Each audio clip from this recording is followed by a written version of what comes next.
깊은 밤이었다. 북한과 중국의 국경지대, 어둠에 잠긴 한 농가의 창문에서 희미한 불빛이 새어나왔다. 눈이 내린 지 오래되지 않아 마당엔 하얀 설국이 펼쳐져 있었다. 겉보기엔 평범한 시골집이었지만 이곳은 사람들에게 안전가옥이라 불리는 장소였다. 하지만 그 이름만큼 안전한 곳은 결코 아니었다. 문 밖으로 한 발짝만 나서면 모든 것이 끝날 수 있었다. 방 안에는 3명의 여성이 앉아 있었다. 26의 젊은 엄마 채령, 40을 넘긴 탈북 경험자 명숙, 그리고 7살 수빈. 그들의 얼굴엔 피로와 긴장이 뒤섞여 있었다. 방 안의 공기는 숨막히게 무거웠고 난로 위 주전자에서 새어나오는 김소리만이 살아있었다. 이제 정말 가는 거예요? 채령이 낮은 목소리로 물었다. 그녀의 손은 떨리고 있었다. 그 손에 들린 낡은 가방 안에는 옷 2벌, 마른 빵, 그리고 바래버린 흑백 사진 한 장이 있었다. 사진 속엔 채령의 어린 아들이 있었다. 북한 함경북도 청진의 어느 추운 마을에 남겨둔 아이였다. 그 아이를 두고 떠나온 길 채령은 수십 번 울었지만 이제는 눈물조차 말라 있었다. 명숙은 창문 쪽으로 다가가 조심스레 바깥을 살폈다. 하얀 입김이 유리창을 뿌옇게 덮었다. 이제 돌아갈 수는 없어. 오늘 넘지 못하면 다시는 기회가 안 올지도 몰라. 그녀의 목소리는 낮았지만 단단했다. 명숙은 이미 2번의 탈북 실패를 겪은 여성이었다. 그때마다 잡혀 끌려가 모진 고문을 받았고 다시 살아 돌아왔다. 그래서 그녀는 누구보다 조심했고 누구보다 절실했다. 채령에게 명숙은 언니이자 길잡이이자 어쩌면 마지막 희망이었다. 수빈은 이 모든 상황을 완전히 이해하지 못했다. 그저 낯선 공간, 낯선 얼굴들, 그리고 낯선 공기 속에서 명숙의 품에 안겨 있었다. 이모, 우리 한국 가면 진짜 밥 많이 먹을 수 있어요? 그 순진한 질문에 명숙은 잠시 입을 다물었다. 응, 마음껏 먹을 수 있지. 채령이 대신 대답했다. 하지만 그 말은 자신에게도 위로가 되어야 하는 말이었다. 문 밖에서 갑작스러운 노크 소리가 들렸다. 3사람은 동시에 숨을 멈췄다. 명숙이 손가락을 입에 대며 조용히 하라는 신호를 보냈다. 잠시 뒤 문이 살짝 열리며 2명의 남자가 들어왔다. 얼굴은 모자로 가려져 있었고 옷자락에는 진흙이 묻어 있었다. 그들은 말없이 방을 훑어본 뒤 작은 목소리로 말했다. 이동은 새벽 3시. 지금부터 절대 불 켜지 마세요. 창문도 닫고 문도 잠그세요. 짧은 말 한마디만 남기고 그들은 다시 어둠 속으로 사라졌다. 방 안엔 다시 정적이 찾아왔다. 주전자 속 물이 끓어 넘치는 소리가 유난히 크게 들렸다. 채령은 그 소리를 멈추기 위해 손을 뻗었다. 뜨거운 김에 손끝이 데었지만 소리내지 않았다. 조금이라도 들키면 끝이었다. 여기서 잡히면 어떻게 돼요? 채령이 조심스럽게 물었다. 명숙이 고개를 돌렸다. 돌아가게 되겠지. 그리고 다시는 못 나올 거야. 그 짧은 대답은 너무나 명확했다.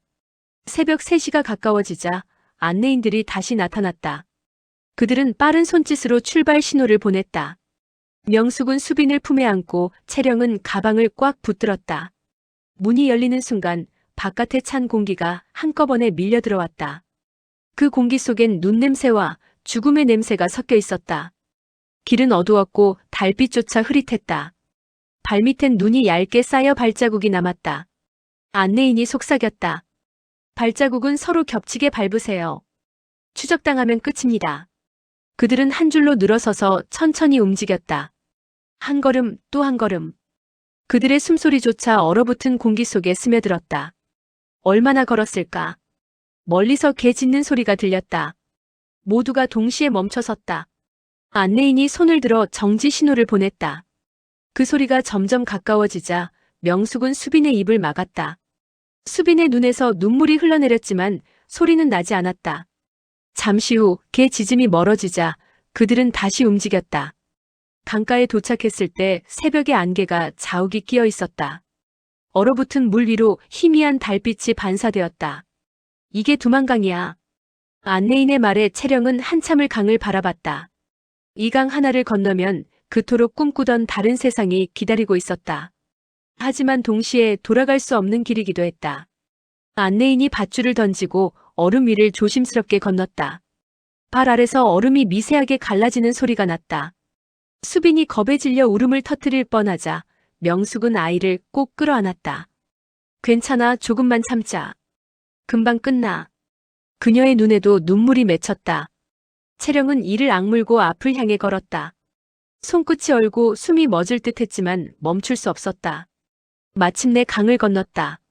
눈앞에 펼쳐진 땅은 중국이었다. 그러나 그들에게 자유는 아니었다. 이제부터는 또 다른 도망의 시작이었다. 안내인은 숨을 고르며 말했다. 여기서부터는 한 걸음도 마음대로 못 갑니다. 경찰, 국경수비대, 밀고자 다 위험합니다. 우린 지금부터 그림자처럼 움직여야 합니다. 세 사람은 아무 말도 하지 않았다. 그저 하늘을 올려다봤다. 먹구름 사이로 희미하게 별이 비쳤다. 그 별빛은 그들에게 유일한 위로였다. 채령은 속으로 되뇌었다. 내 아들아, 엄마가 꼭 데리러 갈게. 조금만 기다려. 오늘이 우리 인생이 다시 시작되는 날이야. 그렇게 세 사람은 새벽의 어둠 속으로 조용히 사라졌다. 그들의 발자국만이 얼어붙은 땅 위에 남았다.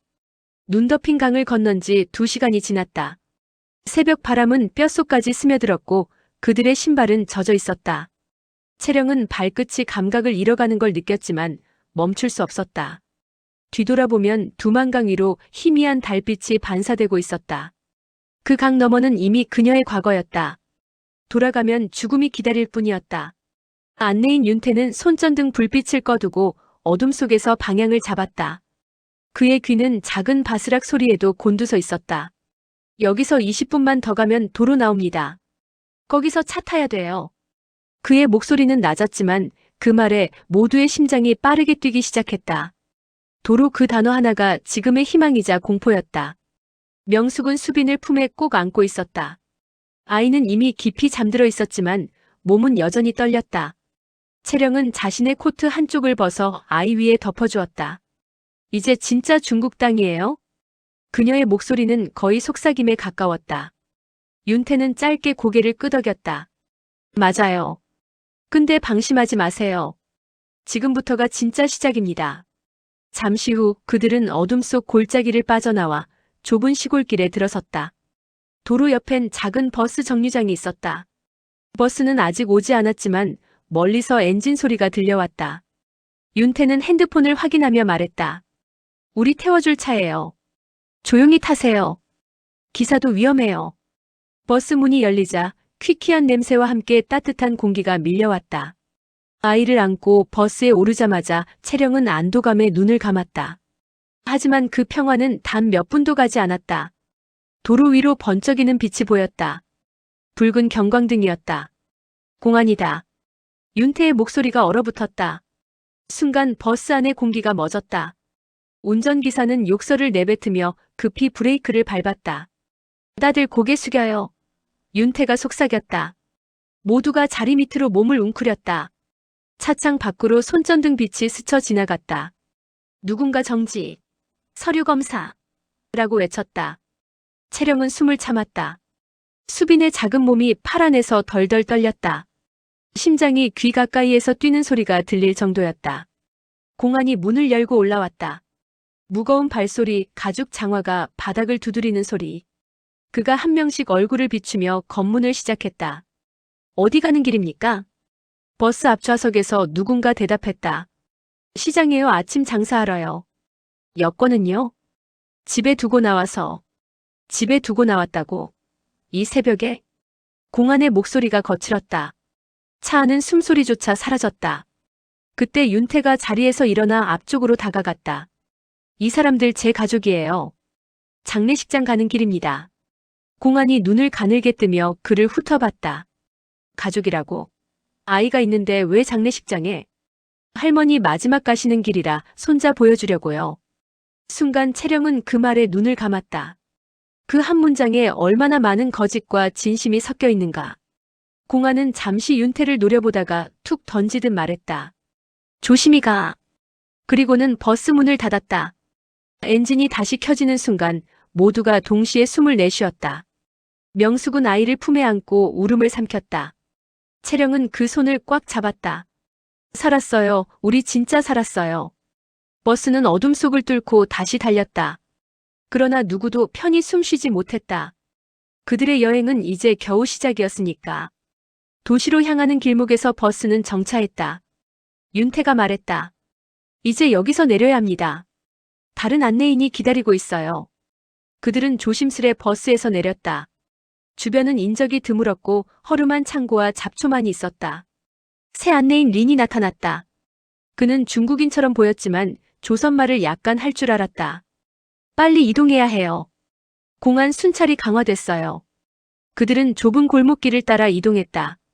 달빛이 사라진 밤하늘 아래 도시의 소음이 멀리서 들려왔다. 수빈이 발을 헛디뎌 넘어지자 채령이 급히 아이를 안았다. 괜찮아. 조금만 더 가면 돼.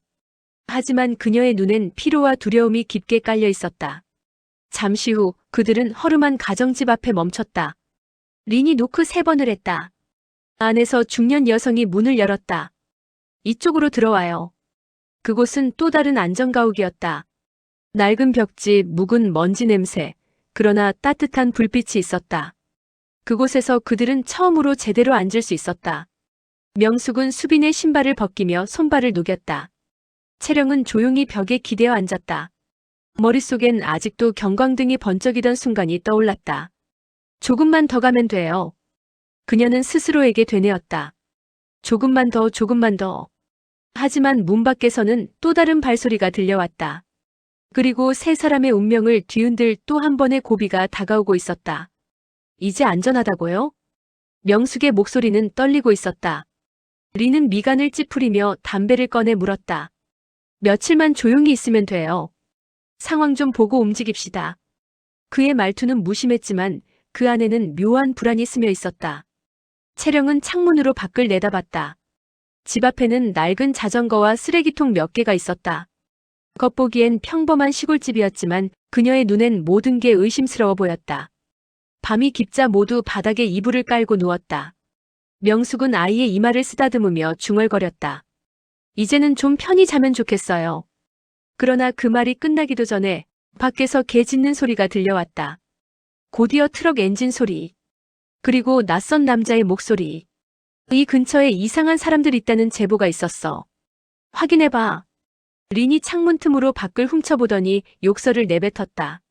젠장, 너무 빨라 공안이에요. 순간 공포가 방 안을 삼켰다. 채령은 반사적으로 수빈을 안았다. 명숙은 이불 밑에 가방을 숨기며 말했다. 우리가 어떻게 찾은 거야? 린은 다급하게 손짓했다. 뒷문으로 나가요. 뒷골목 타고 가면 폐가 있어요. 그들은 신발도 제대로 신지 못한 채 뛰쳐나왔다. 겨울밤 공기는 칼날처럼 차가웠다. 발밑 눈이 바스락거리는 소리조차 무서웠다. 뒤에서 손전등 불빛이 번쩍였다. 멈춰. 서라. 중국어 고함이 울렸다. 채령은 수빈을 품에 안고 죽으림을 다해 달렸다. 폐가 문을 밀고 들어가자 먼지와 곰팡이 냄새가 코를 찔렀다. 명숙이 숨을 헐떡이며 속삭였다. 문 잠가요 빨리. 그들은 낡은 장롱을 밀어 문 앞에 세웠다. 숨소리를 죽이고 서로를 바라봤다. 수빈은 겁에 질려 울음을 터뜨리려 했다. 채령은 손으로 입을 막으며 눈물을 삼켰다. 쉿 엄마가 옆에 있잖아. 밖에서는 발소리가 점점 가까워졌다. 이쪽으로 간 것 같아. 누군가 문고리를 잡아당겼다. 그러나 장롱이 버텨냈다. 몇 초 후 발소리가 멀어졌다. 그제서야 명숙이 바닥에 털썩 주저앉았다. 살았나 봐요. 하지만 그 평화는 오래가지 않았다. 린이 연락이 닿지 않았다. 그가 일부러 그들을 버린 건 아닐까? 아니면 이미 붙잡혔을까? 의심이 깊어질수록 불안은 커져갔다. 다음 날 새벽 폐가 문틈으로 새어드는 햇빛이 희미하게 비쳤다. 채령은 밖을 살폈다. 눈 덮인 들판 너머로 마을이 보였다. 그러나 그 길은 다시 공안의 순찰 구역이었다. 그녀는 결심했다. 우리가 스스로 움직여야 해요. 더 기다리면 잡혀요. 명숙이 고개를 들었다. 어디로 가겠다는 거예요? 남쪽이에요. 더 남쪽으로 가면 안전가옥이 있다고 했어요. 거기까지 어떻게? 걸어서라도 가요. 지금은 그게 유일한 길이에요. 그들은 해가 뜨기도 전에 폐가를 떠났다. 길을 따라 걸으며 눈보라를 맞았다. 수빈은 채령의 등에 엎여 있었다. 그 작은 손이 그녀의 목을 꼭 잡고 있었다. 명숙은 발을 절뚝이며 따라왔다. 이게 언제 끝날까요? 끝나야죠.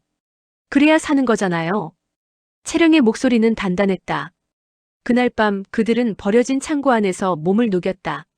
벽 틈새로 바람이 새어들어왔다. 명숙은 입술이 터져 피가 났다.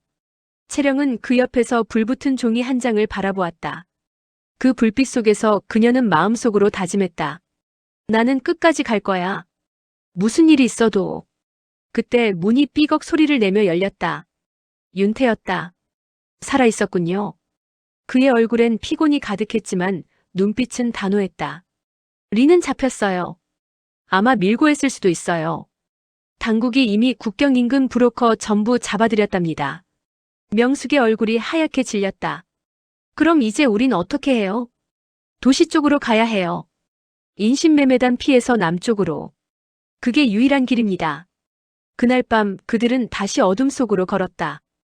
윤태가 앞장서고 채령이 수빈을 업은 채 뒤를 따랐다. 한 걸음 또 한 걸음. 그들의 발자국은 눈 위에 깊게 새겨졌다. 그리고 그 길은 곧 지옥 같은 사냥의 시작이 될 운명이었다. 며칠 뒤 허허벌판 중간에서 그들을 태워준 트럭이 멈췄다. 운전사는 말을 아꼈다. 그의 눈빛엔 무언가 석연치 않은 기색이 있었다. 여기서 내려요. 더 가면 위험해. 여기요? 여긴 아무것도 없는데. 윤태가 물었지만 운전사는 대답하지 않았다. 트럭이 떠나고 난 뒤 그들은 텅 빈 밭 한가운데 서 있었다. 그제야 윤태는 깨달았다. 속았어요. 우리 위치가 새어나갔어요. 순간 멀리서 다시 들려오는 경적 소리. 공안 차량이었다. 눈보라 속에 번쩍이는 헤드라이트가 가까워지고 있었다. 윤태는 채령을 바라봤다. 이제 숨을 곳이 없어요. 하지만 당신들만큼은 꼭 살아야 합니다. 그는 몸을 돌려 반대편 언덕으로 달렸다. 이쪽으로 오게 하려면 누군가는 남아야 해요. 그 말이 끝나기도 전에 총성이 울렸다. 채령은 비명을 삼켰다. 명숙은 수빈을 감싸 안고 울었다. 언니, 저 사람. 우리 살려줬어요. 그게 다예요. 채령은 이를 악물었다. 그리고 아이를 안고 다시 어둠 속으로 뛰었다. 그날 밤 그녀는 처음으로 자신이 살기 위해 누군가의 죽음을 밟고 지나가고 있다는 사실을 깨달았다. 그것이 바로 도망자의 운명이었다. 윤태가 쓰러진 그날 밤 눈은 멈추지 않았다. 하얀 대지는 피처럼 붉은 하늘빛을 머금고 있었다. 채령은 수빈을 품에 안고 멍하니 서 있었다. 언니, 우리 이제 어디로 가요? 명숙의 목소리는 바람에 묻혀 들렸다. 그녀는 대답하지 못했다. 몸속이 텅 빈 것 같았다. 윤태의 마지막 말. 당신들만은 살아야 해요. 그 말이 계속 귓가에서 울렸다. 그들은 더 이상 걸을 힘도 없었다. 눈보라 속을 헤매다 폐허가 된 헛간 하나를 발견했다. 그곳에 들어서자 축축한 냄새가 코를 찔렀다. 벽에는 오래된 곡식 자루와 녹슨 괭이가 기대어 있었다. 명숙이 기침을 하며 말했다. 여기서 조금만 쉬어요. 이러다 다 죽겠어요. 채령은 수빈을 감싸며 고개를 끄덕였다. 아이는 이미 탈진에 잠들어 있었다. 그녀는 손으로 아이의 얼굴을 어루만지며 중얼거렸다. 이 아이는 꼭 살려야 해요. 무슨 일이 있어도. 그 말에 명숙이 피식 웃었다. 우리도 살면 좋겠죠. 그 웃음엔 눈물과 체념이 뒤섞여 있었다. 새벽녘 헛간 문틈으로 불빛이 스며들었다. 낯선 남자들이 다가오고 있었다. 명숙이 놀라 입을 막았다. 공안인가요? 채령은 숨을 죽였다. 그러나 들려오는 말투는 중국어가 아니었다. 짧고 굵은 조선말. 거기 누구요? 나와보시오. 그들은 인신매매단이었다. 도망친 탈북 여성을 찾아다니는 인간 사냥꾼들. 그중 한 명이 웃으며 말했다. 우리랑 같이 가면 밥도 주고 따뜻한 방도 있어. 괜히 도망 다니지 말고 좋게 가자고. 명숙이 먼저 고개를 저었다. 안 가요. 우리 그런 거 싫어요. 그러자 남자의 표정이 돌변했다. 좋게 말할 때 갈 것이지. 그가 팔을 뻗는 순간 채령이 곡식자루 옆 괭이를 집어들었다. 휘두르자 쇳소리와 함께 남자의 팔이 찢겼다. 그는 욕설을 내뱉으며 비명을 질렀다. 그 틈에 세 사람은 달아났다. 뒤에서 총소리가 들렸다. 총알이 허공을 가르며 날아갔다. 명숙이 발을 헛디뎌 넘어지자 채령은 돌아서 그녀의 팔을 끌어당겼다. 잡히면 끝이에요. 일어나요. 몇 시간을 달린 끝에 그들은 얼어붙은 강가에 도착했다. 강 너머엔 희미한 불빛이 보였다. 그곳이 어디인지 알 수 없었다. 그러나 채령은 본능적으로 느꼈다. 저쪽이 남쪽이에요. 명숙이 고개를 저었다. 여기서 건너면 죽어요. 얼음이 너무 얇아요. 그럼 여기에 남아서 잡힐 거예요? 잠시의 침묵. 결국 명숙은 아이를 바라봤다. 그리고 결심한 듯 말했다. 가요. 우리 그냥 가요. 세 사람은 얼음 위로 발을 내디뎠다. 삐걱거리는 소리. 한 걸음 또 한 걸음. 얼음은 금세 갈라졌다. 조심해요. 채령이 소리쳤다. 그 순간 명숙의 발밑이 무너졌다. 언니. 차가운 물이 튀어올랐다. 명숙은 허우적거리며 손을 뻗었다. 채령이 그녀의 손을 잡으려 했지만 얼음이 다시 갈라졌다. 명숙 씨. 하지만 손끝은 미끄러졌다. 명숙의 몸은 강물 속으로 빨려 들어갔다. 눈발 사이로 그녀의 마지막 목소리가 들려왔다. 채령 씨 꼭 살아야 돼요. 그날 이후 채령은 하루에도 10번씩 정신을 놓을 뻔했다. 얼음 위에 남은 발자국이 자신의 죄처럼 지워지지 않았다. 며칠 뒤 그녀는 수빈을 업은 채 낯선 마을에 도착했다. 어느 허름한 사찰이었다. 노승이 그들을 보더니 조용히 문을 열어주었다. 살고 싶습니까? 그녀는 고개를 끄덕였다. 그럼 오늘 밤만 여기 있으시오. 따뜻한 죽 한 그릇이 그녀의 손에 놓였다. 눈물이 쏟아졌다. 그녀는 처음으로 사람의 손길을 느꼈다. 그 노승은 묻지 않았다. 그저 조용히 불경을 읊조릴 뿐이었다. 밤이 깊자 채령은 속삭였다. 스님, 한국은 정말 그런 곳인가요? 노승이 눈을 감은 채 대답했다. 그대가 믿는다면 그곳은 자유의 땅이 될 것이오. 믿지 않으면 그곳도 또 다른 감옥일 뿐이오. 그 말은 채령의 가슴을 파고들었다. 그녀는 무릎을 꿇고 손을 모았다. 나는 믿어요. 내가 살아남은 이유는 이 아이를 위해서니까.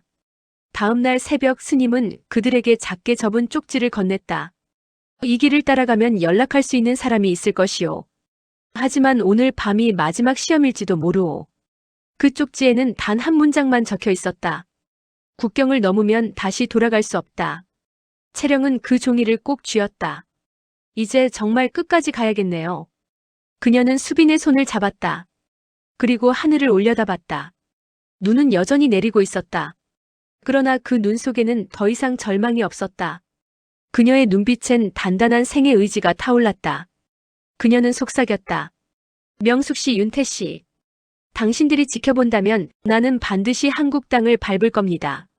그날 밤 그녀는 다시 길을 나섰다. 그 길 끝에는 또 다른 고통이 기다리고 있었지만 이제 그녀는 두려워하지 않았다. 왜냐하면 그녀는 이미 모든 것을 잃은 자의 강인함을 배우고 있었기 때문이다.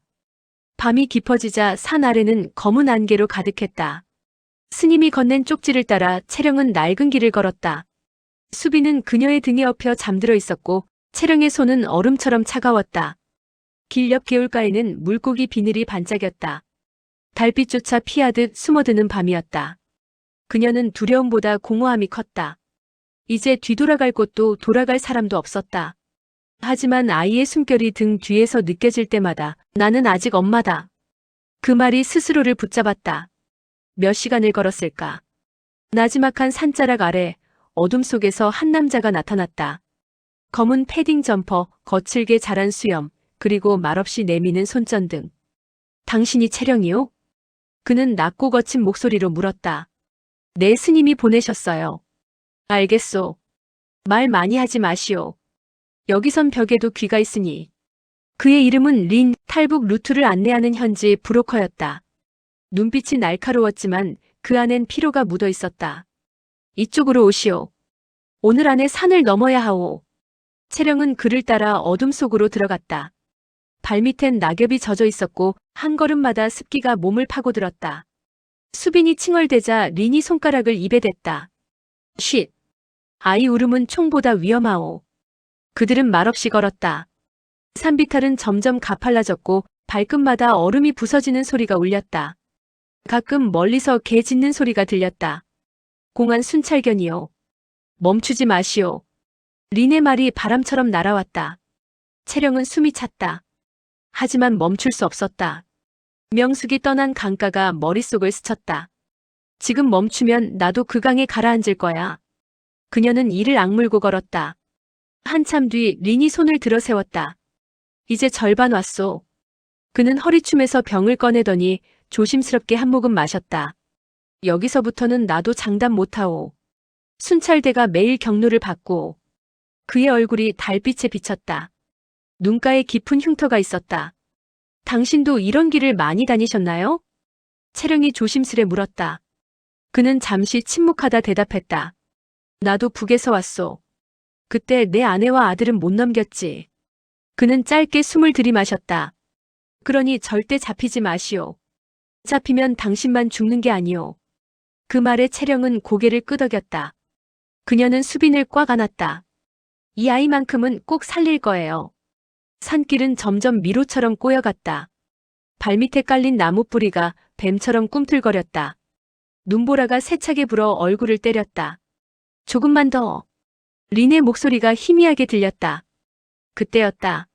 멀리서 불빛 두 개가 깜빡였다. 순찰이다. 린이 낮게 외치며 몸을 숙였다. 그들은 급히 숲속 웅덩이 뒤로 몸을 숨겼다. 숨소리조차 죄가 되는 순간이었다. 두 명의 공안 병사가 손전등을 비추며 다가왔다. 그들의 군화가 눈 위를 짓밟는 소리가 칼처럼 귀를 찔렀다. 수빈이 작게 코를 킁킁거렸다. 채령은 아이의 입을 덮으며 눈을 감았다. 심장이 터질 듯 뛰었다. 공안이 불빛을 돌리던 순간 린이 주머니 속 작은 돌을 던졌다. 돌은 반대쪽 바위에 부딪혀 소리를 냈다. 거기 뭐야? 병사들이 고개를 돌리고 그쪽으로 향했다. 지금이요. 린이 속삭였다. 세 사람은 거의 기어가듯 산길을 벗어났다. 그들의 몸은 흙과 눈으로 뒤덮였다. 몇 시간을 더 걸었을 때 드디어 산 아래에서 희미한 불빛이 보였다. 린이 숨을 내쉬었다. 저 불빛이 보이요? 저기가 국경이요. 저기만 넘으면 자유요. 하지만 그 순간 뒤에서 총성이 울렸다. 멈춰. 순찰대의 고함이었다. 린이 몸을 돌며 소리쳤다. 뛰시오. 나는 막을 테니. 안 돼요, 같이 가요. 이건 명령이요. 그는 총알이 스치는 방향으로 몸을 던졌다. 눈발 사이로 불빛이 튀었다. 채령은 수빈을 품에 안고 달렸다. 숨이 막혔다. 다리는 무거웠다. 그러나 멈출 수 없었다. 그녀의 발끝이 강가에 닿는 순간 얼음이 깨지는 소리가 났다. 그녀는 그대로 뛰어올랐다. 그리고 다시 한 발짝, 또 한 발짝. 찬물이 무릎을 덮었다. 수빈이 울음을 터뜨렸다. 괜찮아, 엄마가 있잖아. 조금만 더 가면 돼. 얼음이 갈라지고 물이 튀었다. 하지만 그녀는 멈추지 않았다. 등 뒤에서 총소리가 멀어졌다. 그리고 마침내 강 건너편에 도착했을 때 달빛이 그녀의 얼굴 위로 비쳤다. 눈물이 한 방울 떨어졌다. 린 아저씨 고맙습니다. 그녀는 속삭였다. 그때 바람이 불었다. 그 바람 속엔 린의 목소리가 들리는 듯했다. 이제 자유요. 그녀는 무릎을 꿇었다. 손에 남은 것은 찢어진 쪽지 한 장. 거기엔 여전히 그 문장이 남아 있었다. 국경을 넘으면 다시 돌아갈 수 없다. 채령은 하늘을 올려다보았다. 별이 반짝였다. 그리고 처음으로 살았다는 실감이 밀려왔다. 그러나 동시에 가슴 한구석이 무너졌다. 그녀는 속삭였다. 살아남았다는 게 왜 이렇게 아프죠? 그녀의 눈에서 흐르는 눈물은 이제 더 이상 두려움이 아니었다. 그건 죄책감이자 다짐이었다. 이제는 나의 길을 가야 해요. 그녀는 수빈의 손을 꼭 잡았다. 그 손은 작고 따뜻했다. 어둠 속에서도 그 온기 하나가 세상의 모든 빛보다 밝았다. 눈을 떴을 때 천장은 낡은 콘크리트였다. 회색 벽 위엔 곰팡이 자국이 번져 있었고 작은 선풍기가 삐걱거리며 돌아가고 있었다. 그곳이 바로 태국 방콕 외곽의 외국인 수용소였다. 채령은 한참 동안 자신이 어디에 있는지 몰랐다. 꿈인지 현실인지 여기가 감옥인지 피난처인지 알 수 없었다. 하지만 옆에 웅크려 잠든 수빈의 얼굴을 보자 심장이 조금은 진정되었다. 괜찮아, 여기까지 왔잖아. 그녀는 속삭였다. 수용소 안에는 20명이 넘는 탈북자들이 있었다. 모두 지친 얼굴이었다. 누군가는 울고 있었고 누군가는 벽을 멍하니 바라보고 있었다. 어떤 이는 성경책을 꼭 쥐고 중얼거렸다. 자매님 처음 오셨죠? 낯선 여성이 다가왔다. 그녀는 40쯤 되어 보였고 팔뚝엔 흉터가 깊었다. 여기선 그냥 숨만 쉬면 돼요. 이게 끝은 아니니까. 그녀의 말은 위로 같았지만 어딘가 허무했다. 채령은 고개를 끄덕였다. 그녀는 아직 말을 잇기 어려웠다. 밤새 걸었던 산길, 린의 희생, 그리고 얼음강 위에서의 마지막 발자국이 머릿속을 떠나지 않았다. 수용소의 하루는 단조로웠다. 아침 7시, 쌀밥 한 그릇과 맑은 국이 배급된다. 점심은 미지근한 국수, 저녁은 빵 한 조각과 물 한 컵. 하지만 사람들은 불평하지 않았다. 그들은 기다림을 먹고 살았다. 누군가는 한국 대사관의 전화를 기다렸고 누군가는 가족의 소식을 기다렸다. 누군가는 자신의 이름을 되찾기만을 기다렸다. 엄마, 여긴 언제 나가? 수빈이 물었다. 고지야. 조금만 더 있으면 아저씨들이 우리 데리러 올 거야. 아저씨들이 누구야? 한국 아저씨들이야. 그 말을 하며 채령은 문득 웃었다. 한국. 그 단어가 입안에서 낯설게 굴러다녔다. 한 번도 가본 적 없고 한 번도 제대로 들어본 적 없는 나라. 그곳이 이제 자신들의 미래가 되었다는 게 믿기지 않았다. 밤이 되면 수용소의 조명이 꺼지고 낮은 숨소리와 모기 소리만이 공간을 채웠다. 채령은 잠을 이루지 못했다. 린의 얼굴이 계속 떠올랐다. 이제 자유요. 그 마지막 말이 귓가에 맴돌았다. 하지만 자유는 왜 이렇게 차가운가? 이곳에서도 여전히 철창이 있고 문은 잠겨 있었다. 밖에는 자유가 있지만 그녀는 아직 안에 있었다. 이게 자유의 대가인가요? 그녀는 스스로에게 물었다. 며칠 뒤 구석방에서 누군가가 라디오를 켰다. 잡음이 섞인 가운데 한국어 노래가 흘러나왔다. 걱정 말아요, 그대. 한 남자의 낮고 따뜻한 목소리. 수용소 사람들은 하나둘 고개를 들었다. 누군가는 눈을 감았고 누군가는 눈물을 훔쳤다. 이게 한국 노래예요? 채령이 물었다. 네. 위로하는 노래예요. 여성이 말했다. 그때 채령은 처음으로 한국이란 나라를 마음속으로 그려봤다. 모두가 서로를 위로하고 두려움 대신 노래가 흐르는 곳. 그런 세상이 진짜 있을까? 그녀는 속으로 중얼거렸다. 나도 그곳에서 다시 시작하고 싶어요. 며칠 뒤 국제기구 직원이 찾아왔다. 그는 영어와 한국어를 섞어 말했다. 당신들 곧 인터뷰 있습니다. 한국 가는 절차입니다. 그 한마디에 방안이 술렁였다. 누군가는 손을 잡고 울었고 누군가는 무릎을 꿇고 기도했다. 채령은 수빈을 안고 아무 말도 하지 않았다. 그저 하늘을 올려다보았다. 회색 천장 사이로 새어들어온 한 줄기 빛이 눈부시게 따뜻했다. 밤이 되자 그녀는 수첩을 꺼냈다. 린이 마지막에 건넸던 쪽지 뒤편에 세 문장을 써내려갔다. 나는 도망자가 아니라 살아남은 사람이다. 그녀는 펜을 내려놓고 수빈의 머리카락을 쓸어내렸다. 아이는 깊은 잠에 빠져 있었다. 그 작은 숨결이 세상에서 가장 큰 희망처럼 느껴졌다. 그녀는 속삭였다. 곧 한국 가면 바다를 보러 가자. 그땐 안개가 없어야 해. 그날 새벽 창문 밖으로 희미한 새벽빛이 들어왔다. 새들의 울음소리가 멀리서 들려왔다. 그녀는 오랜만에 눈을 감고 깊이 숨을 들이마셨다. 공기의 냄새가 달랐다. 그래, 이게 아마 자유의 냄새겠지. 그녀는 속삭였다. 그리고 처음으로 마음속에서 두려움 대신 기다림이 자리 잡았다. 자유는 아직 완전하지 않았지만 그녀는 이미 그 첫걸음을 내디딘 셈이었다. 깊은 밤이었다. 북한과 중국의 국경지대, 어둠에 잠긴 한 농가의 창문에서 희미한 불빛이 새어나왔다.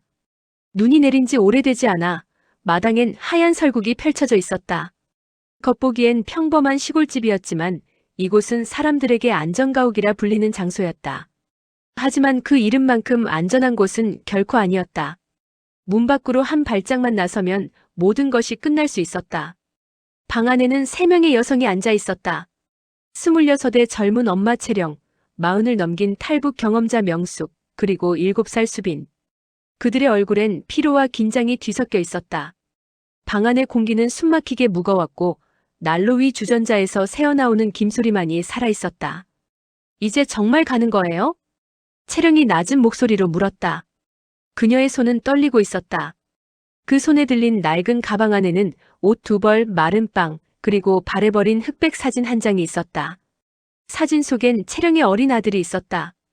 북한 함경북도 청진의 어느 추운 마을에 남겨둔 아이였다. 그 아이를 두고 떠나온 길 채령은 수십 번 울었지만 이제는 눈물조차 말라 있었다.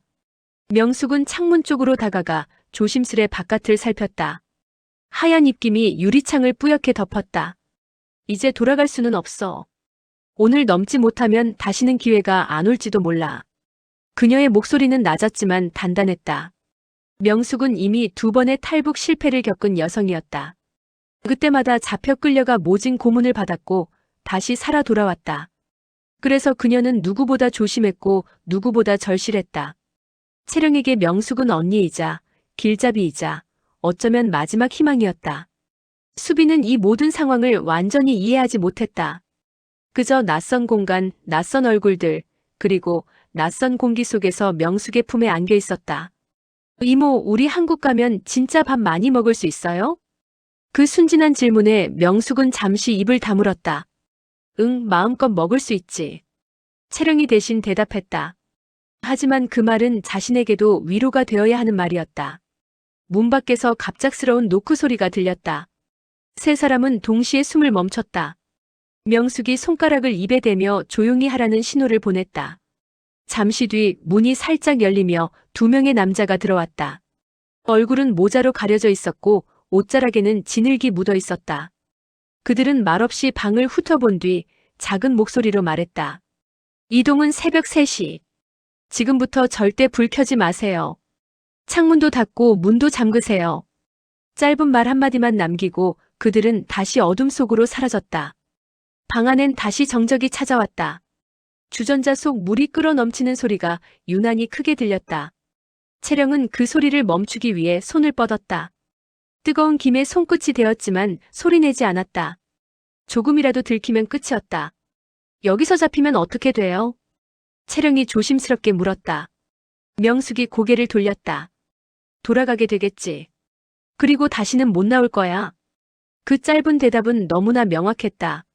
새벽 3시가 가까워지자 안내인들이 다시 나타났다. 그들은 빠른 손짓으로 출발 신호를 보냈다. 명숙은 수빈을 품에 안고 채령은 가방을 꽉 붙들었다. 문이 열리는 순간 바깥에 찬 공기가 한꺼번에 밀려 들어왔다. 그 공기 속엔 눈냄새와 죽음의 냄새가 섞여 있었다. 길은 어두웠고 달빛조차 흐릿했다. 발밑엔 눈이 얇게 쌓여 발자국이 남았다. 안내인이 속삭였다. 발자국은 서로 겹치게 밟으세요. 추적당하면 끝입니다. 그들은 한 줄로 늘어서서 천천히 움직였다. 한 걸음 또 한 걸음. 그들의 숨소리조차 얼어붙은 공기 속에 스며들었다. 얼마나 걸었을까? 멀리서 개 짖는 소리가 들렸다. 모두가 동시에 멈춰섰다. 안내인이 손을 들어 정지 신호를 보냈다. 그 소리가 점점 가까워지자 명숙은 수빈의 입을 막았다. 수빈의 눈에서 눈물이 흘러내렸지만 소리는 나지 않았다. 잠시 후 개 짖음이 멀어지자 그들은 다시 움직였다. 강가에 도착했을 때 새벽의 안개가 자욱이 끼어 있었다. 얼어붙은 물 위로 희미한 달빛이 반사되었다. 이게 두만강이야. 안내인의 말에 채령은 한참을 강을 바라봤다. 이 강 하나를 건너면 그토록 꿈꾸던 다른 세상이 기다리고 있었다. 하지만 동시에 돌아갈 수 없는 길이기도 했다. 안내인이 밧줄을 던지고 얼음 위를 조심스럽게 건넜다. 발 아래서 얼음이 미세하게 갈라지는 소리가 났다. 수빈이 겁에 질려 울음을 터뜨릴 뻔하자 명숙은 아이를 꼭 끌어안았다. 괜찮아, 조금만 참자. 금방 끝나. 그녀의 눈에도 눈물이 맺혔다. 채령은 이를 악물고 앞을 향해 걸었다. 손끝이 얼고 숨이 멎을 듯 했지만 멈출 수 없었다. 마침내 강을 건넜다. 눈앞에 펼쳐진 땅은 중국이었다. 그러나 그들에게 자유는 아니었다. 이제부터는 또 다른 도망의 시작이었다. 안내인은 숨을 고르며 말했다. 여기서부터는 한 걸음도 마음대로 못 갑니다. 경찰, 국경수비대, 밀고자 다 위험합니다. 우린 지금부터 그림자처럼 움직여야 합니다. 세 사람은 아무 말도 하지 않았다. 그저 하늘을 올려다봤다. 먹구름 사이로 희미하게 별이 비쳤다. 그 별빛은 그들에게 유일한 위로였다. 채령은 속으로 되뇌었다. 내 아들아, 엄마가 꼭 데리러 갈게. 조금만 기다려. 오늘이 우리 인생이 다시 시작되는 날이야. 그렇게 세 사람은 새벽의 어둠 속으로 조용히 사라졌다. 그들의 발자국만이 얼어붙은 땅 위에 남았다. 눈 덮인 강을 건넌 지 2시간이 지났다. 새벽 바람은 뼛속까지 스며들었고 그들의 신발은 젖어 있었다. 채령은 발끝이 감각을 잃어가는 걸 느꼈지만 멈출 수 없었다. 뒤돌아보면 두만강 위로 희미한 달빛이 반사되고 있었다. 그 강 너머는 이미 그녀의 과거였다. 돌아가면 죽음이 기다릴 뿐이었다. 안내인 윤태는 손전등 불빛을 꺼두고 어둠 속에서 방향을 잡았다. 그의 귀는 작은 바스락 소리에도 곤두서 있었다. 여기서 20분만 더 가면 도로 나옵니다. 거기서 차 타야 돼요. 그의 목소리는 낮았지만 그 말에 모두의 심장이 빠르게 뛰기 시작했다. 도로 그 단어 하나가 지금의 희망이자 공포였다. 명숙은 수빈을 품에 꼭 안고 있었다. 아이는 이미 깊이 잠들어 있었지만 몸은 여전히 떨렸다. 채령은 자신의 코트 한쪽을 벗어 아이 위에 덮어주었다. 이제 진짜 중국 땅이에요? 그녀의 목소리는 거의 속삭임에 가까웠다. 윤태는 짧게 고개를 끄덕였다. 맞아요. 근데 방심하지 마세요. 지금부터가 진짜 시작입니다. 잠시 후 그들은 어둠 속 골짜기를 빠져나와 좁은 시골길에 들어섰다. 도로 옆엔 작은 버스 정류장이 있었다. 버스는 아직 오지 않았지만 멀리서 엔진 소리가 들려왔다. 윤태는 핸드폰을 확인하며 말했다. 우리 태워줄 차예요. 조용히 타세요. 기사도 위험해요. 버스 문이 열리자 퀴퀴한 냄새와 함께 따뜻한 공기가 밀려왔다. 아이를 안고 버스에 오르자마자 채령은 안도감에 눈을 감았다. 하지만 그 평화는 단 몇 분도 가지 않았다. 도로 위로 번쩍이는 빛이 보였다. 붉은 경광등이었다. 공안이다. 윤태의 목소리가 얼어붙었다. 순간 버스 안의 공기가 멎었다. 운전기사는 욕설을 내뱉으며 급히 브레이크를 밟았다. 다들 고개 숙여요. 윤태가 속삭였다. 모두가 자리 밑으로 몸을 웅크렸다. 차창 밖으로 손전등 빛이 스쳐 지나갔다. 누군가 정지. 서류 검사. 라고 외쳤다. 채령은 숨을 참았다. 수빈의 작은 몸이 팔 안에서 덜덜 떨렸다. 심장이 귀 가까이에서 뛰는 소리가 들릴 정도였다. 공안이 문을 열고 올라왔다. 무거운 발소리, 가죽 장화가 바닥을 두드리는 소리. 그가 한 명씩 얼굴을 비추며 검문을 시작했다. 어디 가는 길입니까? 버스 앞좌석에서 누군가 대답했다. 시장에요. 아침 장사하러요. 여권은요? 집에 두고 나와서. 집에 두고 나왔다고. 이 새벽에? 공안의 목소리가 거칠었다. 차 안은 숨소리조차 사라졌다. 그때 윤태가 자리에서 일어나 앞쪽으로 다가갔다. 이 사람들 제 가족이에요. 장례식장 가는 길입니다. 공안이 눈을 가늘게 뜨며 그를 훑어봤다. 가족이라고? 아이가 있는데 왜 장례식장에? 할머니 마지막 가시는 길이라 손자 보여주려고요. 순간 채령은 그 말에 눈을 감았다. 그 한 문장에 얼마나 많은 거짓과 진심이 섞여 있는가. 공안은 잠시 윤태를 노려보다가 툭 던지듯 말했다. 조심히 가. 그리고는 버스 문을 닫았다. 엔진이 다시 켜지는 순간 모두가 동시에 숨을 내쉬었다. 명숙은 아이를 품에 안고 울음을 삼켰다. 채령은 그 손을 꽉 잡았다. 살았어요. 우리 진짜 살았어요. 버스는 어둠 속을 뚫고 다시 달렸다. 그러나 누구도 편히 숨쉬지 못했다. 그들의 여행은 이제 겨우 시작이었으니까. 도시로 향하는 길목에서 버스는 정차했다. 윤태가 말했다. 이제 여기서 내려야 합니다. 다른 안내인이 기다리고 있어요. 그들은 조심스레 버스에서 내렸다. 주변은 인적이 드물었고 허름한 창고와 잡초만이 있었다. 새 안내인 린이 나타났다. 그는 중국인처럼 보였지만 조선말을 약간 할 줄 알았다. 빨리 이동해야 해요. 공안 순찰이 강화됐어요. 그들은 좁은 골목길을 따라 이동했다. 달빛이 사라진 밤하늘 아래 도시의 소음이 멀리서 들려왔다. 수빈이 발을 헛디뎌 넘어지자 채령이 급히 아이를 안았다. 괜찮아. 조금만 더 가면 돼. 하지만 그녀의 눈엔 피로와 두려움이 깊게 깔려 있었다. 잠시 후 그들은 허름한 가정집 앞에 멈췄다. 린이 노크 3번을 했다. 안에서 중년 여성이 문을 열었다. 이쪽으로 들어와요. 그곳은 또 다른 안전가옥이었다. 낡은 벽지, 묵은 먼지 냄새, 그러나 따뜻한 불빛이 있었다. 그곳에서 그들은 처음으로 제대로 앉을 수 있었다. 명숙은 수빈의 신발을 벗기며 손발을 녹였다. 채령은 조용히 벽에 기대어 앉았다. 머릿속엔 아직도 경광등이 번쩍이던 순간이 떠올랐다. 조금만 더 가면 돼요. 그녀는 스스로에게 되뇌었다. 조금만 더, 조금만 더. 하지만 문 밖에서는 또 다른 발소리가 들려왔다. 그리고 세 사람의 운명을 뒤흔들 또 한 번의 고비가 다가오고 있었다. 이제 안전하다고요? 명숙의 목소리는 떨리고 있었다. 린은 미간을 찌푸리며 담배를 꺼내 물었다. 며칠만 조용히 있으면 돼요. 상황 좀 보고 움직입시다. 그의 말투는 무심했지만 그 안에는 묘한 불안이 스며 있었다. 채령은 창문으로 밖을 내다봤다. 집 앞에는 낡은 자전거와 쓰레기통 몇 개가 있었다. 겉보기엔 평범한 시골집이었지만 그녀의 눈엔 모든 게 의심스러워 보였다. 밤이 깊자 모두 바닥에 이불을 깔고 누웠다. 명숙은 아이의 이마를 쓰다듬으며 중얼거렸다. 이제는 좀 편히 자면 좋겠어요. 그러나 그 말이 끝나기도 전에 밖에서 개 짖는 소리가 들려왔다. 곧이어 트럭 엔진 소리. 그리고 낯선 남자의 목소리. 이 근처에 이상한 사람들 있다는 제보가 있었어. 확인해봐. 린이 창문 틈으로 밖을 훔쳐보더니 욕설을 내뱉었다. 젠장, 너무 빨라 공안이에요. 순간 공포가 방 안을 삼켰다. 채령은 반사적으로 수빈을 안았다. 명숙은 이불 밑에 가방을 숨기며 말했다. 우리가 어떻게 찾은 거야? 린은 다급하게 손짓했다. 뒷문으로 나가요. 뒷골목 타고 가면 폐가 있어요. 그들은 신발도 제대로 신지 못한 채 뛰쳐나왔다. 겨울밤 공기는 칼날처럼 차가웠다. 발밑 눈이 바스락거리는 소리조차 무서웠다. 뒤에서 손전등 불빛이 번쩍였다.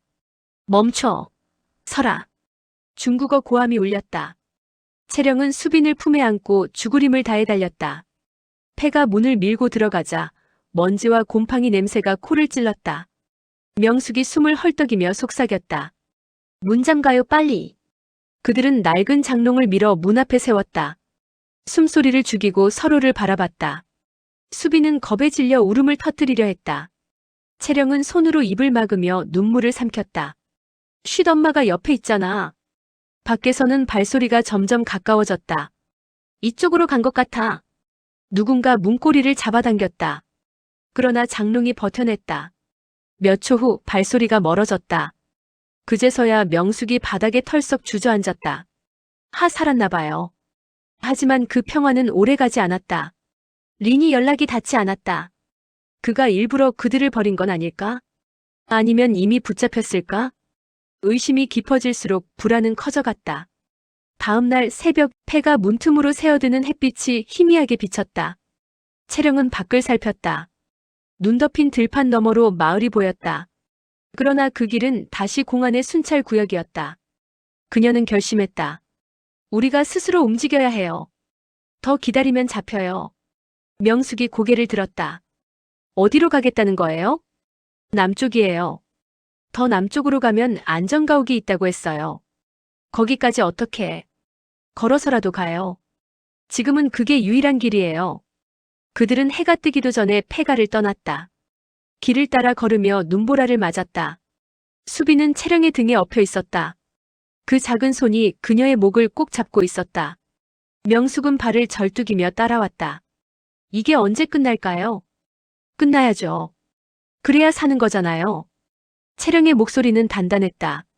그날 밤 그들은 버려진 창고 안에서 몸을 녹였다. 벽 틈새로 바람이 새어들어왔다. 명숙은 입술이 터져 피가 났다.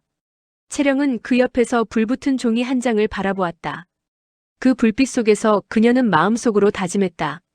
나는 끝까지 갈 거야. 무슨 일이 있어도. 그때 문이 삐걱 소리를 내며 열렸다. 윤태였다. 살아있었군요. 그의 얼굴엔 피곤이 가득했지만 눈빛은 단호했다. 리는 잡혔어요. 아마 밀고 했을 수도 있어요.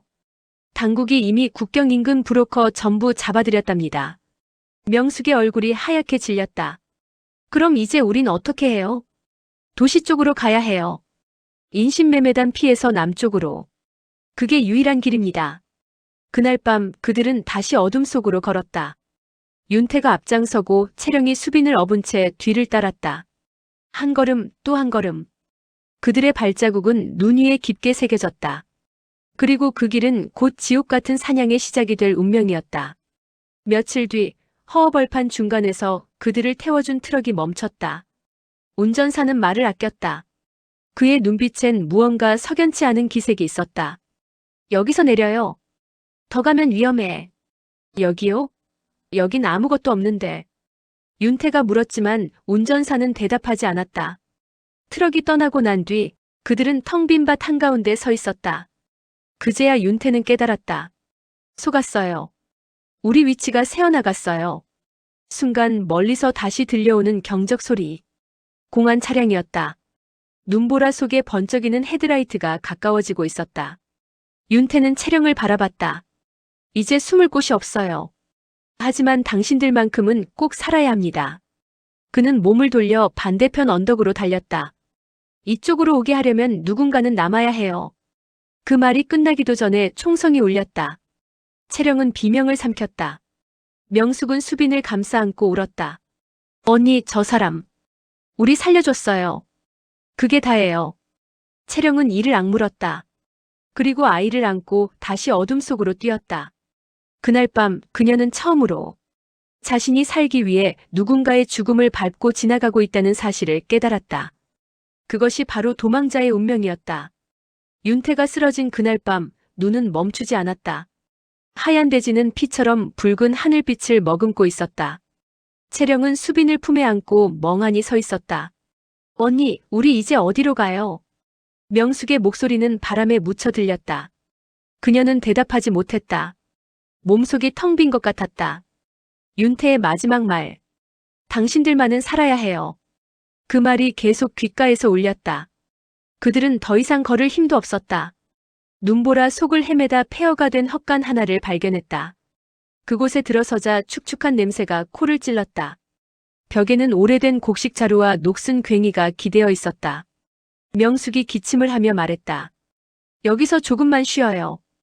이러다 다 죽겠어요. 채령은 수빈을 감싸며 고개를 끄덕였다. 아이는 이미 탈진에 잠들어 있었다.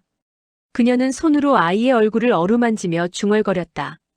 이 아이는 꼭 살려야 해요. 무슨 일이 있어도. 그 말에 명숙이 피식 웃었다. 우리도 살면 좋겠죠. 그 웃음엔 눈물과 체념이 뒤섞여 있었다. 새벽녘 헛간 문틈으로 불빛이 스며들었다.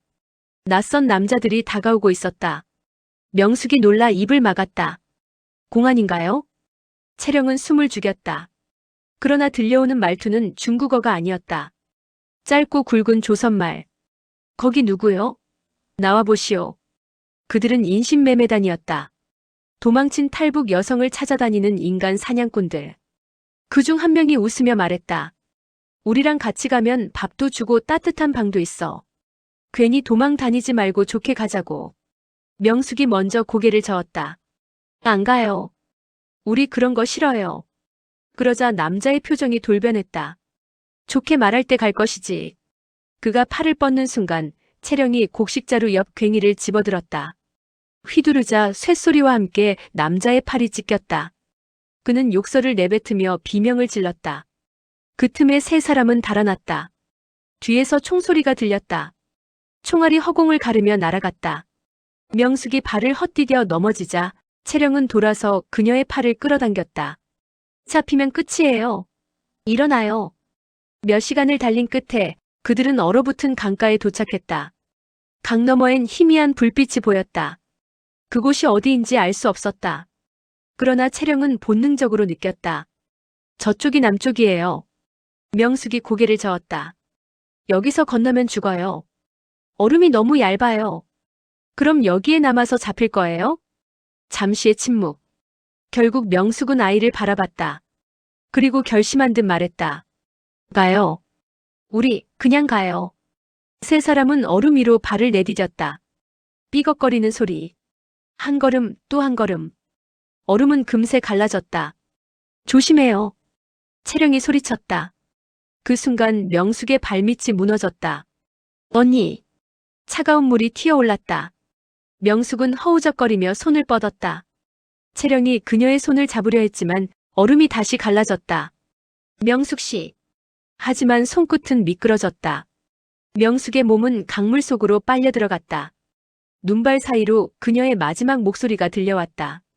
채령 씨 꼭 살아야 돼요. 그날 이후 채령은 하루에도 10번씩 정신을 놓을 뻔했다. 얼음 위에 남은 발자국이 자신의 죄처럼 지워지지 않았다. 며칠 뒤 그녀는 수빈을 업은 채 낯선 마을에 도착했다. 어느 허름한 사찰이었다. 노승이 그들을 보더니 조용히 문을 열어주었다. 살고 싶습니까? 그녀는 고개를 끄덕였다. 그럼 오늘 밤만 여기 있으시오. 따뜻한 죽 한 그릇이 그녀의 손에 놓였다. 눈물이 쏟아졌다. 그녀는 처음으로 사람의 손길을 느꼈다. 그 노승은 묻지 않았다. 그저 조용히 불경을 읊조릴 뿐이었다. 밤이 깊자 채령은 속삭였다. 스님, 한국은 정말 그런 곳인가요? 노승이 눈을 감은 채 대답했다. 그대가 믿는다면 그곳은 자유의 땅이 될 것이오. 믿지 않으면 그곳도 또 다른 감옥일 뿐이오. 그 말은 채령의 가슴을 파고들었다. 그녀는 무릎을 꿇고 손을 모았다. 나는 믿어요. 내가 살아남은 이유는 이 아이를 위해서니까. 다음 날 새벽 스님은 그들에게 작게 접은 쪽지를 건넸다. 이 길을 따라가면 연락할 수 있는 사람이 있을 것이오. 하지만 오늘 밤이 마지막 시험일지도 모르오.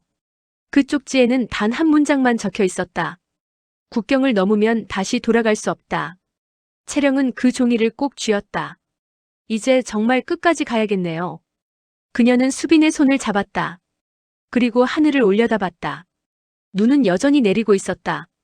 그러나 그 눈 속에는 더 이상 절망이 없었다. 그녀의 눈빛엔 단단한 생의 의지가 타올랐다. 그녀는 속삭였다. 명숙 씨, 윤태 씨. 당신들이 지켜본다면 나는 반드시 한국 땅을 밟을 겁니다. 그날 밤 그녀는 다시 길을 나섰다. 그 길 끝에는 또 다른 고통이 기다리고 있었지만 이제 그녀는 두려워하지 않았다.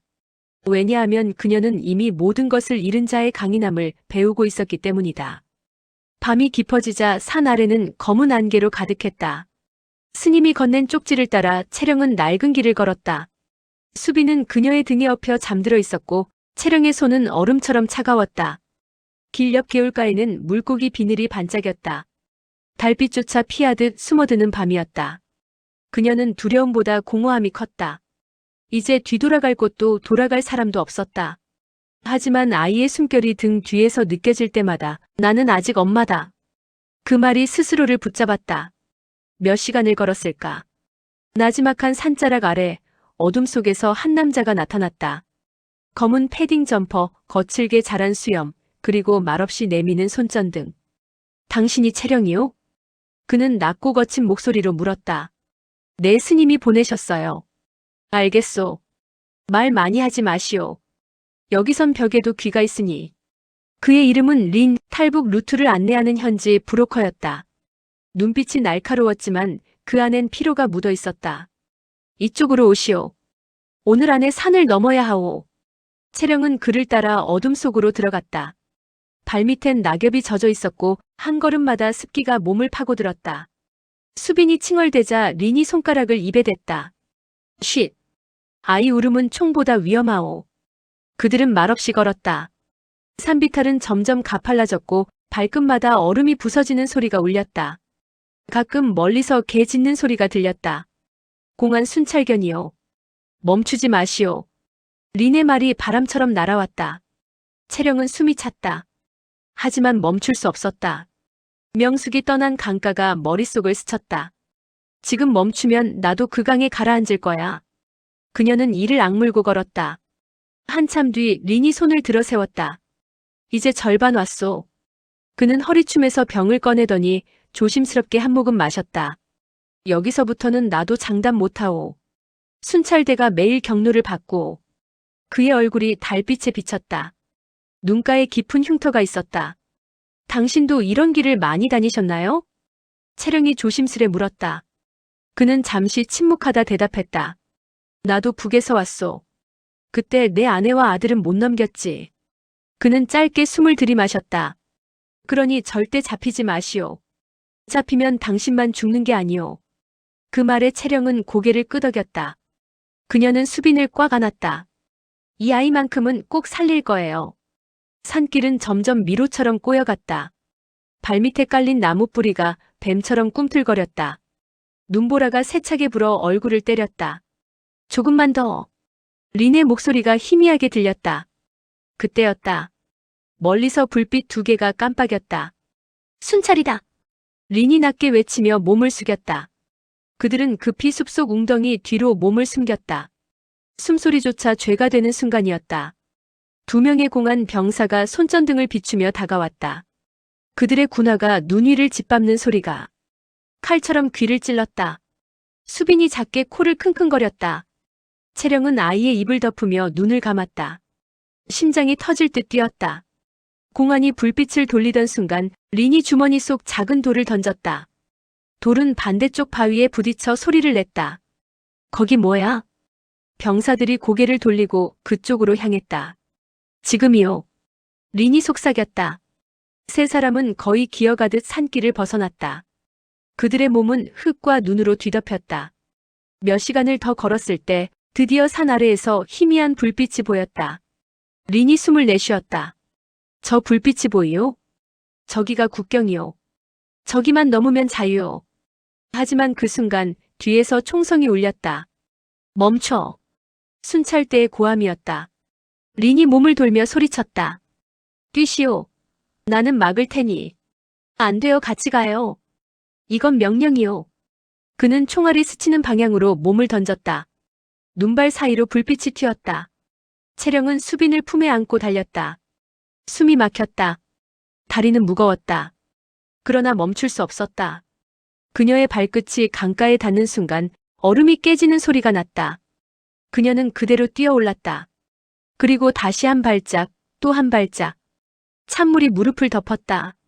수빈이 울음을 터뜨렸다. 괜찮아, 엄마가 있잖아. 조금만 더 가면 돼.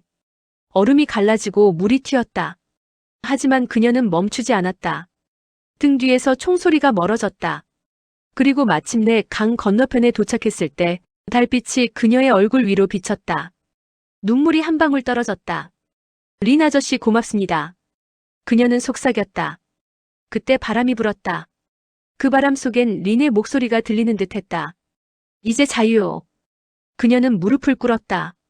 손에 남은 것은 찢어진 쪽지 한 장. 거기엔 여전히 그 문장이 남아 있었다. 국경을 넘으면 다시 돌아갈 수 없다. 채령은 하늘을 올려다보았다. 별이 반짝였다. 그리고 처음으로 살았다는 실감이 밀려왔다. 그러나 동시에 가슴 한구석이 무너졌다. 그녀는 속삭였다. 살아남았다는 게 왜 이렇게 아프죠? 그녀의 눈에서 흐르는 눈물은 이제 더 이상 두려움이 아니었다. 그건 죄책감이자 다짐이었다. 이제는 나의 길을 가야 해요. 그녀는 수빈의 손을 꼭 잡았다.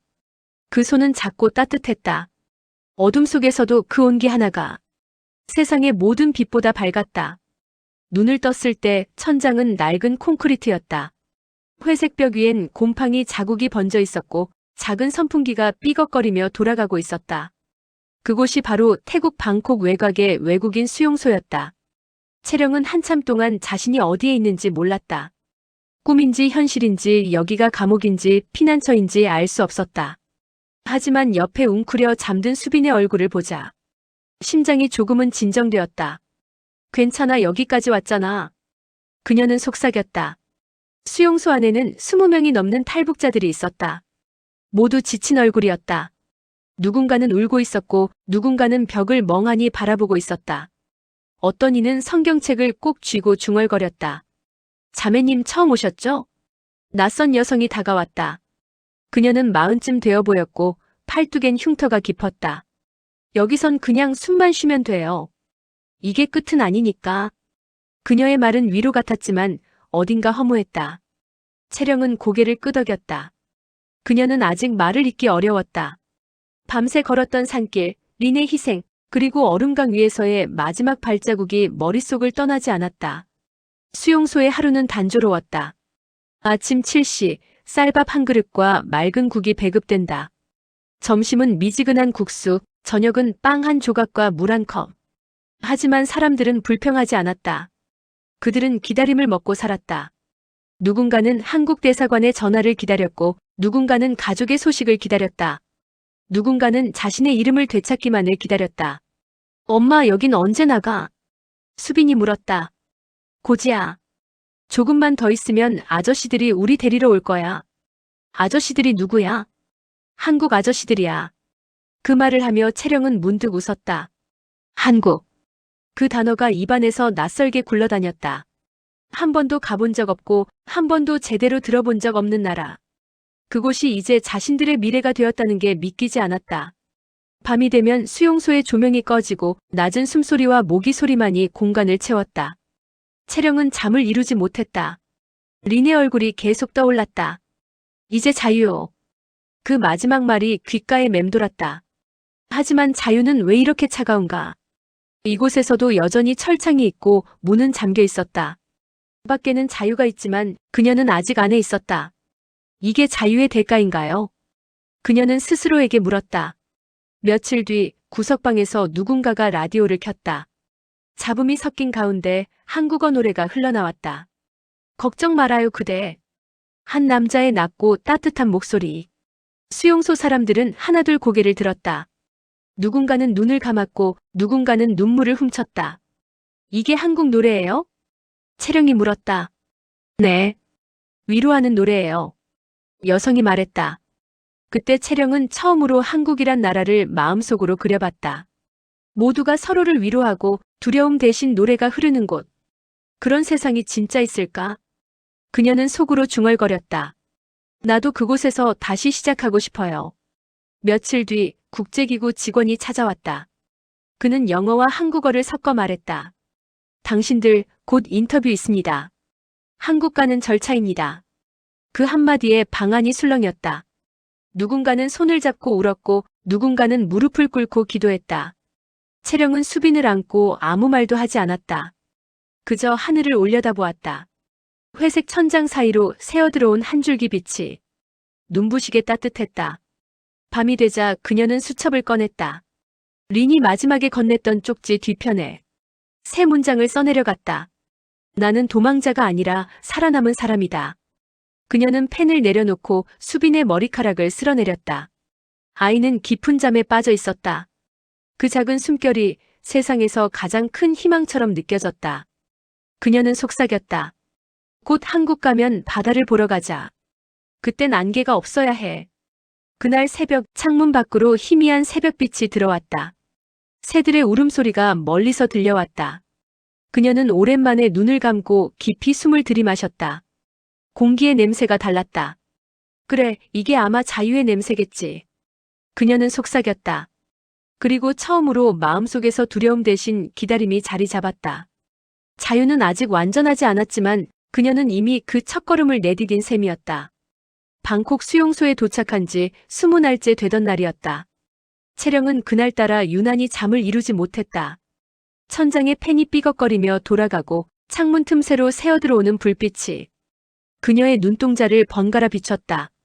그녀의 곁에는 잠든 수빈이 있었다. 아이의 얼굴은 평온했지만 그 평온함이 오히려 더 아팠다. 이 작은 존재가 겪은 공포와 추위, 그리고 앞으로 마주할 세상을 생각하면 숨이 막혔다. 그녀는 조용히 자리에서 일어나 벽 쪽에 놓인 낡은 휴대전화를 바라보았다. 며칠 전 국제기구 직원이 건네준 것이었다. 혹시 가족이나 연락해야 할 사람 있으면 쓰세요. 그 말이 계속 귓가에 남아 있었다. 한국으로 가고 싶어요. 그 말은 머릿속에서만 수십 번 되뇌었지만 입 밖으로 내뱉을 용기가 나지 않았다. 그녀는 손끝을 떨며 휴대폰을 집어들었다. 번호를 눌러야 했다. 대한민국 영사관. 그러나 버튼 하나를 누를 때마다 심장이 두근거렸다. 만약 이 전화를 북한이 알게 된다면? 만약 지금도 누군가 그녀를 감시하고 있다면? 그녀와 수빈의 운명은 어떻게 될까? 그녀는 눈을 감았다. 그리고 린의 마지막 말을 떠올렸다. 이제 자유요.